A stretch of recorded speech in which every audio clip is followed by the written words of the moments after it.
On peut, oui, je veux.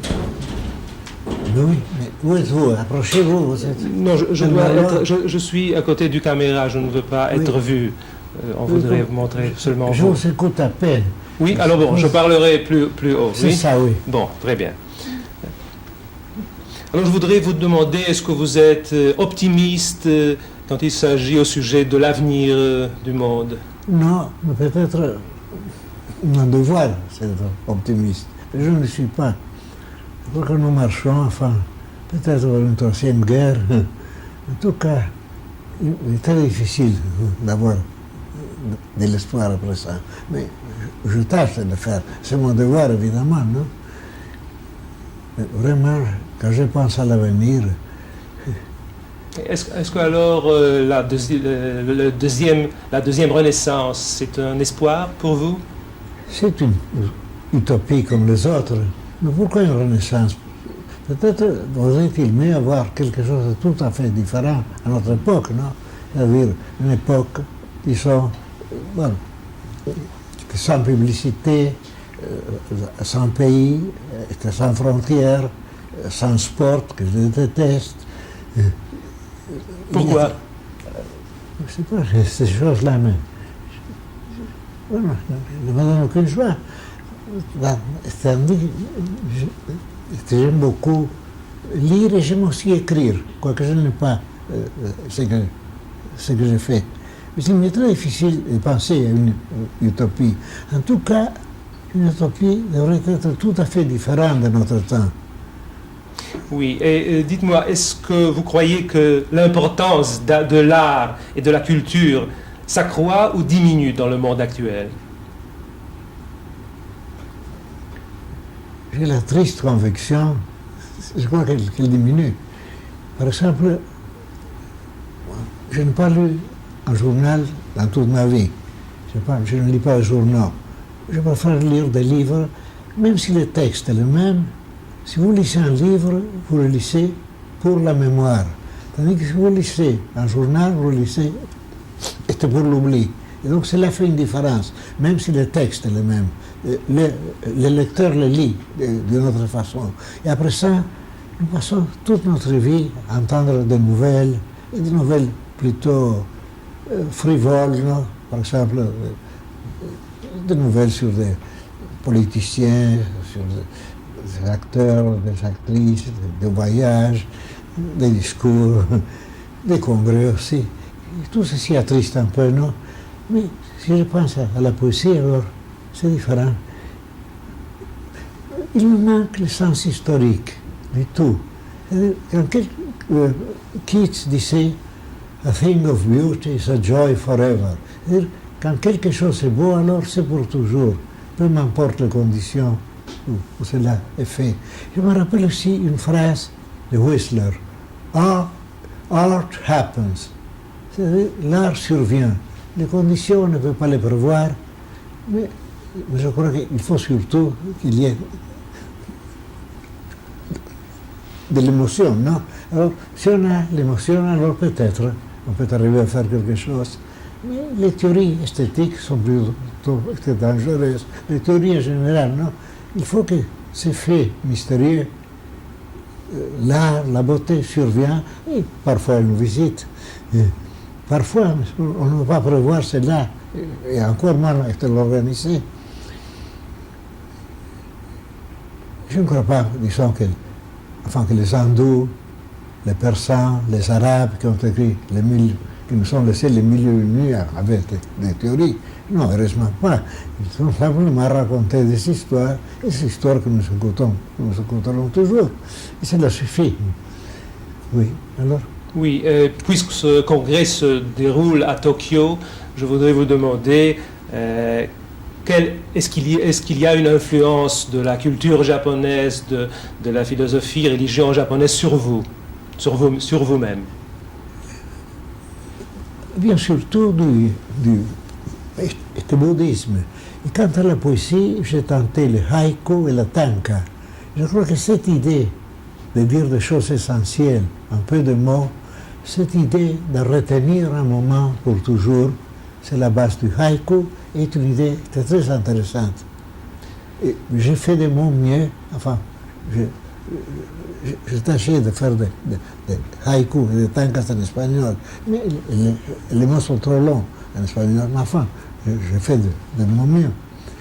Et je me sens très sérieux au Japon, ça c'est plus important que des opinions. D'ailleurs, je suis en train d'apprendre, je n'arriverai jamais évidemment, 84 ans, je suis en train d'apprendre et l'islandais et le japonais. Je n'arriverai pas, sans doute, je n'y arriverai pas. Et l'influence du bouddhisme, en quoi consiste-t-elle? Le bouddhisme nous permet une religion sans mythologie. Tandis que vous acceptez le christianisme, alors vous acceptez l'idée d'un Dieu, un Dieu qui est trois personnes, un Dieu créateur du monde où il y a tellement de mots, qu'il faut penser que Dieu est non seulement tout-puissant, mais qu'il est plein de bonté. Il faut croire à ce fait très étrange. Il faut croire que le fait que quelqu'un se soit fait crucifier il y a 2000 ans peut me sauver. C'est tout à fait invraisemblable. Et puis, il faut croire à l'idée d'être puni ou de recevoir le cadeau du ciel. Je ne peux pas croire à ce mythe-là. Tandis que le bouddhisme n'exige aucune mythologie, que je sache. Donc Schopenhauer pouvait dire qu'il était bouddhiste. Mais être chrétien, cela demande tant de croyances qui me dépassent, mais dont d'autres sont capables, bien sûr. Moi, j'ai fait de mon mieux pour être... Bon, catholique, c'est très difficile. Vous êtes chrétien, disons. Et l'enfant, je veux que je ne peux pas le faire, sincèrement. C'est ma impossibilité personnelle, tout simplement. Je ne veux pas enseigner cela aux autres.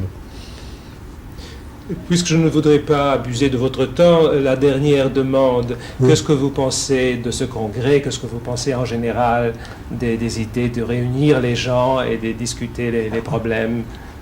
Ah non, je pense que ce congrès est plein d'espoir.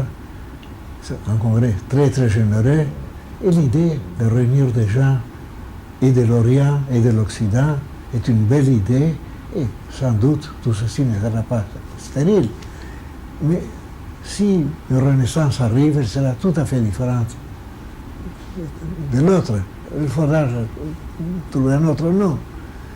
Même si vous comparez, disons, l'âge de Périclès, l'âge d'Auguste, l'âge de Médicis, le siècle de Louis XIV, dont Voltaire a parlé, ils sont assez différents.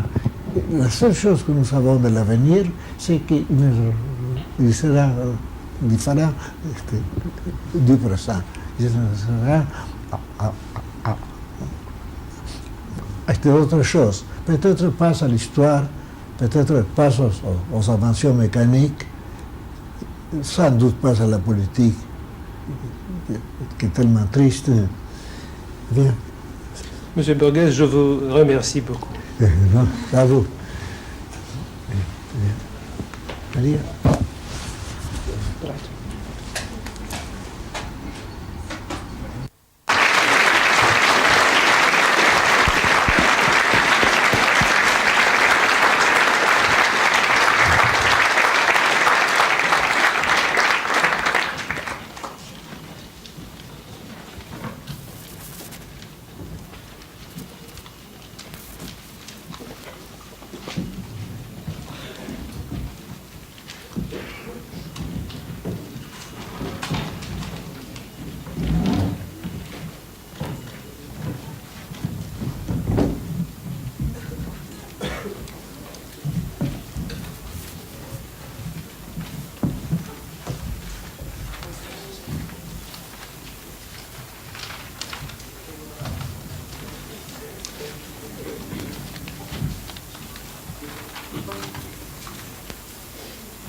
Mr. Zinov'ev, what is your opinion about Second Renaissance? When I got an invitation to take part in this conference, I was in hesitation.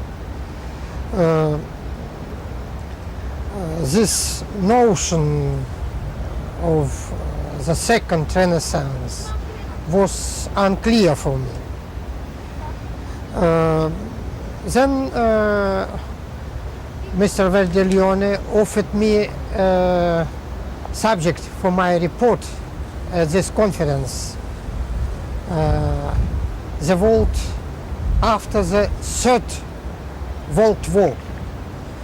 This subject was for me extremely interesting.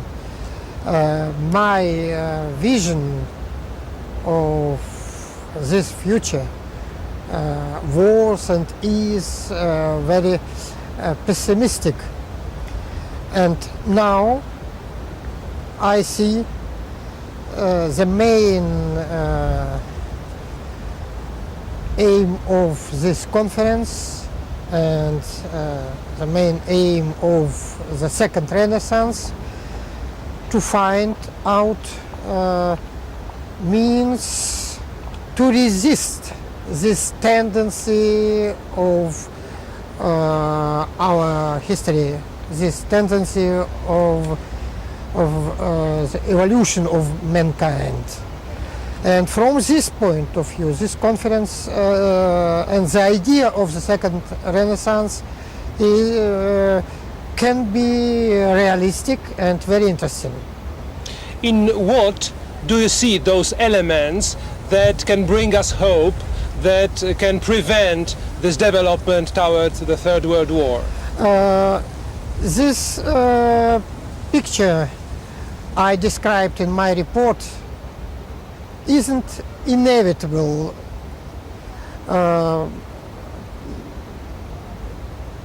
People today have enough possibilities to fight against this tendency and to defend a man against it. So, and these possibilities are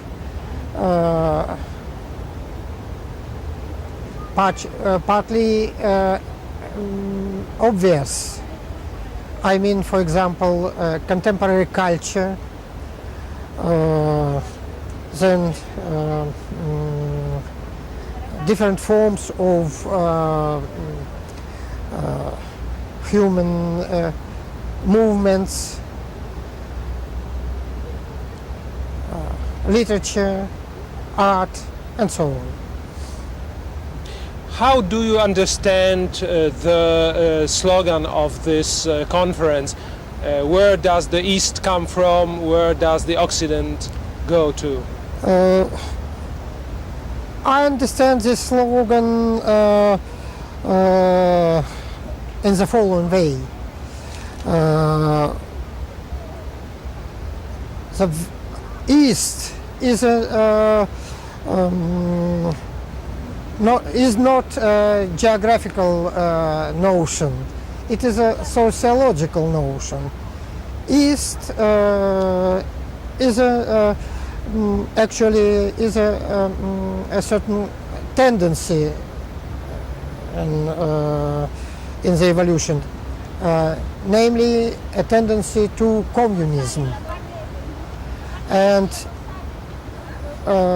West is as well a social notion. It is another name for the Western democracy, and the relations between communist tendency and the Western democracy is a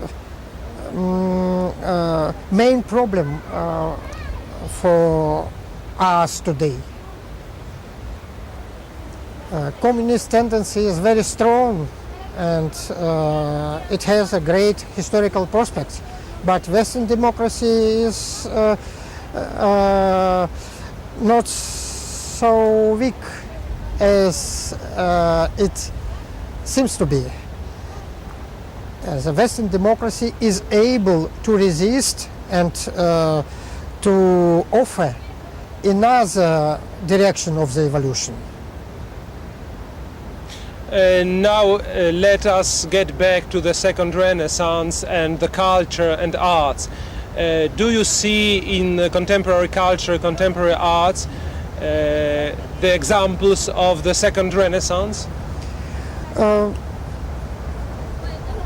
A little bit.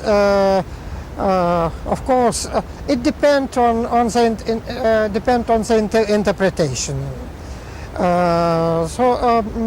The idea of the Second Renaissance isn't the scientific idea. It is a kind of slogan, as you have already told. It is a slogan which can unite a number of people and to direct their efforts. Thank you very much indeed.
願いします。そうですね。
Chiedimi un'informazione su cosa mi sento di rispondere. Congresso. Dov'è l'ambasciata italiana?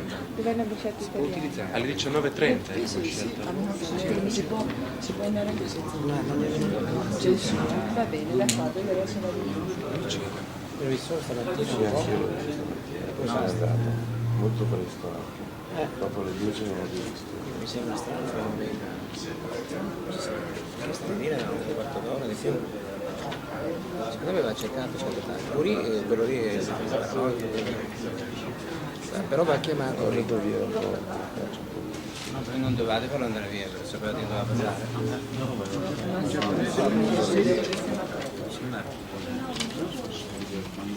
Chi ha le carte che c'è gli elettori?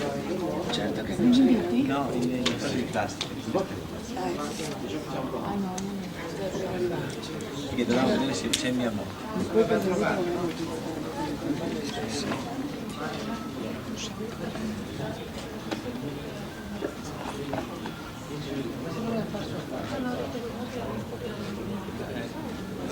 A che ora stasera? Le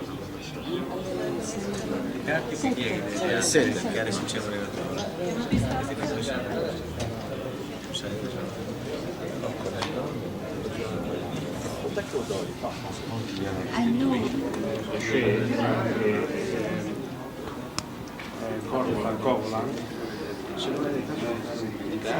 Comunque io salgo un attimo qua qui e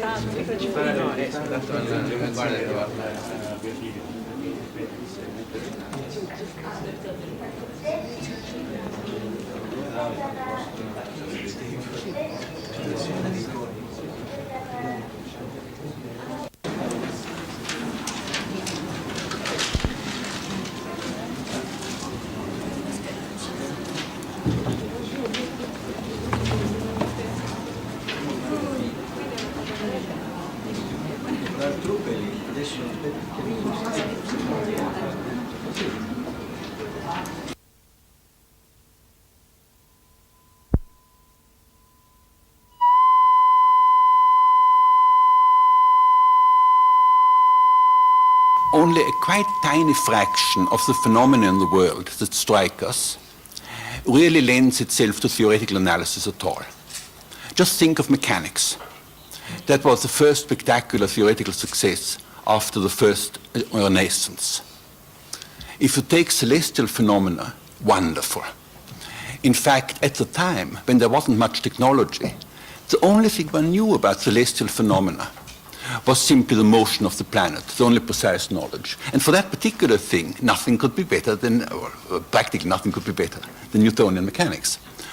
On the other hand, the situation is quite different with terrestrial mechanics. At the moment you've got things like friction, collapsing bridges and so on, very striking phenomena, familiar phenomena, not very tractable. And if you take the most striking phenomenon of all, namely the mechanics of the atmosphere, the weather, in other words, that has remained intractable. The only clue to success was what Galileo invented, the idea of experiments, namely selection, artificial constructs, where theoretical analysis worked very well. Well, you have immediate corollary when thinking about man. You certainly, when we think about phenomena of man that are accessible, I mean that are in our familiar ordinary experience, they'll be much more like terrestrial mechanics than like celestial mechanics.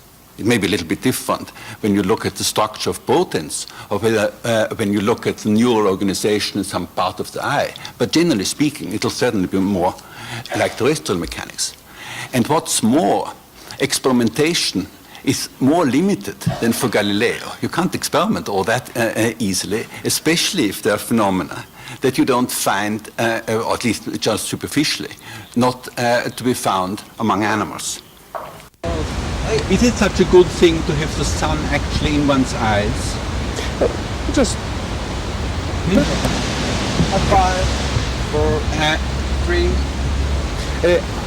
okay. Yes. Could you give us your personal view? Okay. Yes. Let me tell you this a personal story, so to speak. When I heard of the expression "the Second Renaissance," I felt that it, so to speak, codified something I had been thinking about before, namely that the enormous difference between the expectations one had at the beginning of the century, especially in the sciences, and what one sees when one looks back at this century. At the beginning of the century, one had enormous hopes of theory. This applied particularly to my own field of logic, where logical theory, studying all logical possibilities, was considered to be, so to speak, the panacea for every possible ill, that everything else would look after itself. Similarly, in physics, one thought these marvelous successes of Einstein, which were quite singular, purely theoretical, easily explained, using practically no empirical evidence at all. He didn't even know about the Michelson-Morley experiment when he first thought about special relativity. And there was a hope that it was this way of pure thought, so to speak, that would open the way to an enormous amount of progress. And then one looks back and sees what happened in the last 80 years, roughly, or perhaps a little bit less, last 50 years is even better. And it is quite startling how differently things have come out from the way they were expected. Everybody knows how differently things have come out in politics from the way everybody expected. And if anyone had asked me in 1950 who would be the two people who would attract the greatest number of people in 1980, I would have been the last person to imagine that it was the Pope or would be the Pope and Khomeini. These were the real surprises in the last 30 years. And one had also a lot of surprises in the sciences themselves. Even such marvelous discoveries. I was lucky enough to know about these things, know the people involved in it in the 50s, of the genetic code. Marvelous things. And still the theoretical ideas didn't get nearly as far as one had hoped at the time.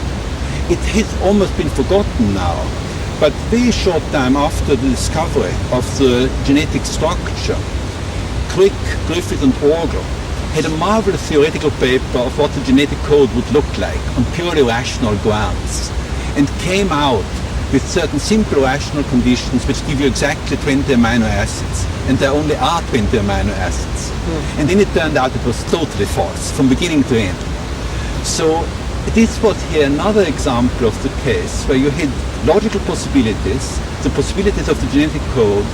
You hoped to derive from that a lot of information, and it turned out it didn't work that way, and that much more imagination went into selecting rewarding instances among these possibilities than in thinking of the possibility in the first place.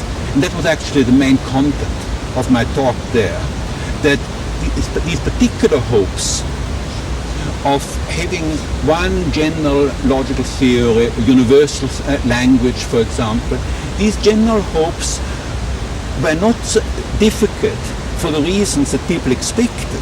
People thought that the project itself would, so to speak, have logical difficulties. That wasn't the case at all.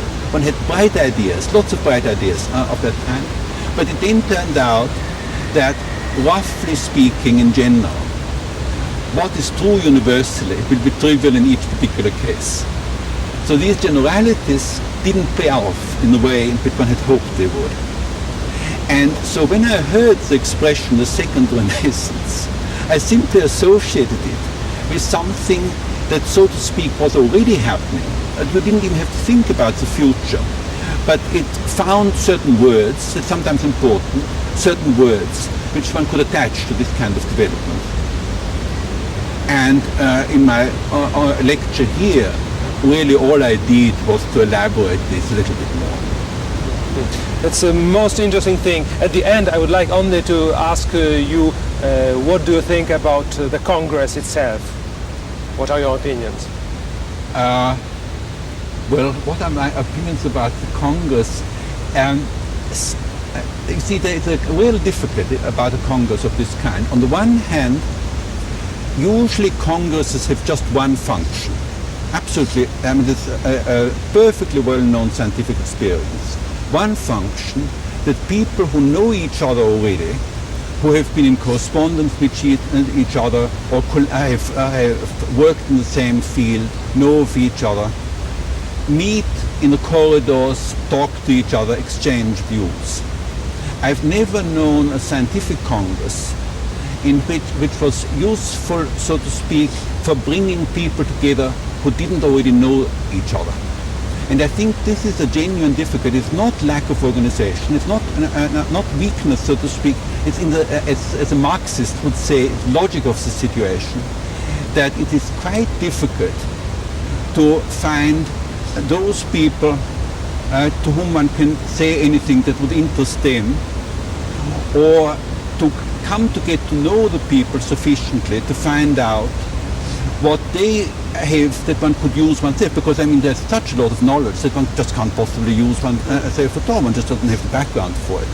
And in this respect, the very large number of people at the Congress actually creates more of an obstacle than a help, because when the choices are too large, evidently finding the rewarding instance, it's like with logical possibilities, finding the rewarding instance is more difficult.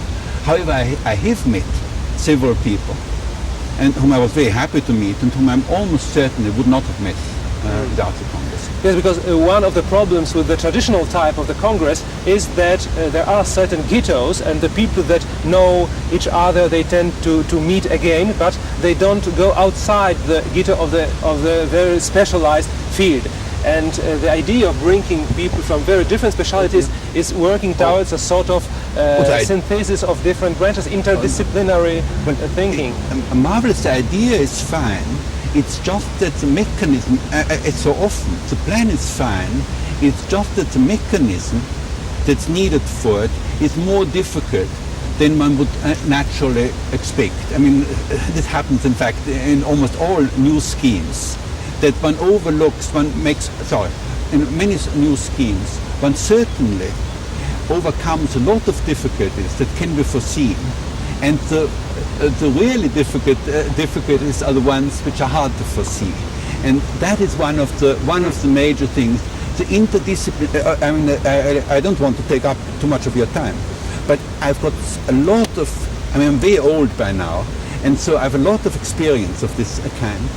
The curiously long time it takes to create the kind of personal relations which produce the confidence that is needed to have fruitful conversations. It's not a question of prejudice, I'm no more competent than you are to talk about your unconscious, and I'm not competent to talk about my unconscious. But certainly consciously, there's not the least prejudice involved. It's simply that a great deal of previous experience is needed to come and have useful, fruitful contacts with people. And in fact, I mean, I know it from experience with other areas where one has been in correspondence with people. And it's, even then it takes some time before the kind of mutual confidence is developed. in order to have these exchanges.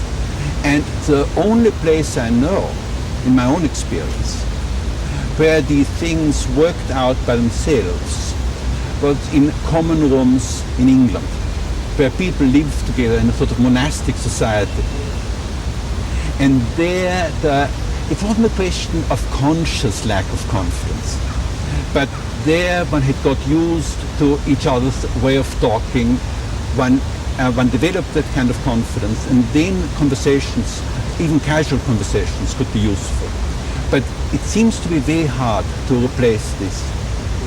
I don't know, even in cases where you have been in correspondence with people and you see them, and if they look a little bit different from what you imagined they would look like, that already creates a barrier for some time. And I myself am perhaps a bad example here, because I'm not adaptable to time change. I suffer from time change more than other people.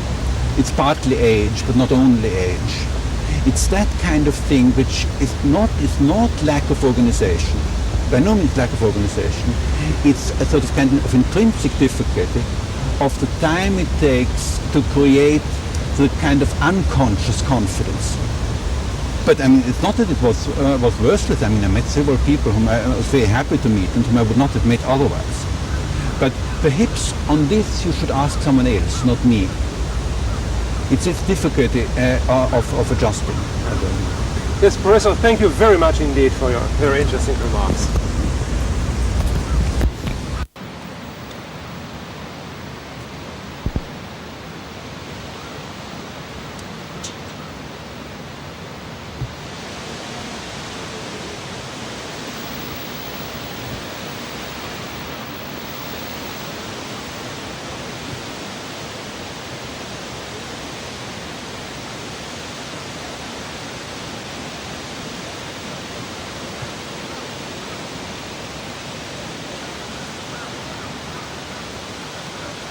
Alors, j'invite, je sais que le texte de Homstra est d'un très grand intérêt et on va le publier dans les actes du Congrès. Je l'invite maintenant juste à une petite performance de 5 minutes. Page où se trouve ce que je lis. La page 1. Je commence à page 1. The child lives on the way to a greater acceptance of reality. Around the age of 8 months, the child's separation from her mother ascribed. The accelerated growth of the ego functions and the care of the good mother enable the child to reach a state in which he can be called a person, a self, in which the ego can develop. In this period, the function of the father becomes important. S'écoule dans la It mer. wants the Il father veut to que le copulate père with it copule cloacally, avec that is, lui anally, and d'une itself manière in turn anale, to copulate with et his mother lui in the aimerait same way. copuler avec sa mère de la Anal même coition manière. is called Ceci pedicatio, est pedicatio, so this may et be called ceci peut a être appelé pedicatio myth. un mythe de Pericatio. Constitue encore un élément de changement. La réponse est bien entendu positive, affirmative. Qu'on pense seulement à la manière où les procès de tertiarisation trouvent dans la banque un noyau de références essentielles, un concentré des fonctions et des technologies ainsi avancées qu'elles pèsent de façon déterminante sur la notion et même sur la connotation du marché. Et exhaustif par des instruments de pure suggestion, pas de sympathie, pas de rapprochement aux aspects les plus séduisants de la réalité, seulement des informations précises, vraies et, s'il est possible, avantageuses pour ceux qui les recevoir. À la banque institution, l'on demande au contraire un produit immatériel. Ces produits, c'est la sécurité, c'est la confiance, fantasme des puissances et des forces morales et rationalisant les problèmes relatifs à l'usage de l'argent. C'est ainsi que se produit un désir profond d'une grande banque cathédrale où l'on puisse trouver de la foi et du conseil. La banque est fantasmée comme les plus grands centres du pouvoir, garant du développement social lui-même et créatrice de mouvements. La problématicité du rapport entre banques, je suis sûr toutefois que la banque est maintenant au centre d'un processus de transformation qui la conduira dans quelques années à être quelque chose d'absolument différent de ce qu'il y a été pendant de plusieurs années, qu'il est toujours maintenant. Et c'est pour ça que toutes les provocations intellectuelles envers la banque sont un patrimoine. And the remarkable example of civil and religious architecture in Sardinia are due and not by chance to soldier architects who stayed in Sardinia occasionally. But if it has not now the first Renaissance, it is just for this reason that the Sardinian must take the opportunity to become part of this desirable second Renaissance. L'université Sophia University pour longtemps, et au moment où Jean-Paul II est venu à Tokyo, il l'a amené avec lui pour le désigner comme père général provisoire des Jésuites. Maintenant, il est le conseiller à Rome de ce père général et du pape. Cioè un prodotto semplicemente prioritario, ma viste in termini positivi rappresentano una parte vitale di un piano strategico finanziario sia per l'individuo che per qualsiasi grande impresa. D'altra parte non possiamo non essere consapevoli di questi rischi che non rappresentano un'eccezione, ma sono